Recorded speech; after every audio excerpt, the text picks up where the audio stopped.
bo'lsa yo apilka bo'lsa, ularni ham ishlatsa bo'ladi. Hozir yana video davomida sizga Shantung navli qalamchalarni qanday ekishni ko'rsatib boramiz. Hozir mana bu oddiy tuproq, biagomis va apilka kerak bo'ladi.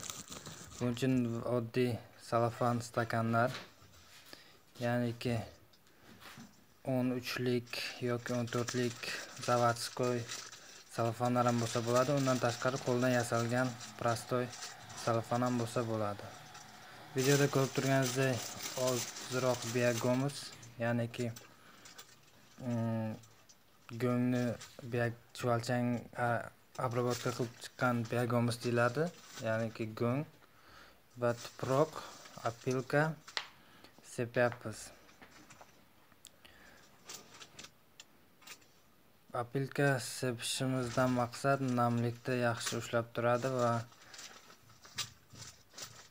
asosan namlikni yaxshi ushlab turgani uchun apilka sepamiz. Va 100% tuproq bo'lsa ham bo'lmaydi, unga apilka qo'shish kerak va biagomis qo'shsa ham bo'ladi. 100% biagomisga ham eksa bo'ladi, lekin biagomisning o'zi yopishadigan xususiyati bo'lmagani uchun, ya'ni tez ajralib ketadi. Uning uchun tuproq qo'shsa maqsadga muvofiq bo'ladi. Ko'rib turganingizdek, Pavlonia yaxshi nishlagan, nishi o'sha 2 cm dan 3 cm ga borib qolgan.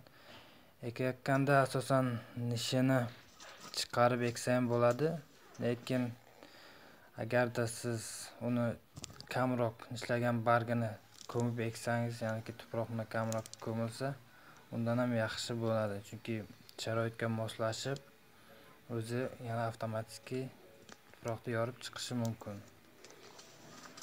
Videomiz yoqqan bo'lsa, like va podpiskani unutmang va buxorolik Narzullo momamizga salom aytamiz.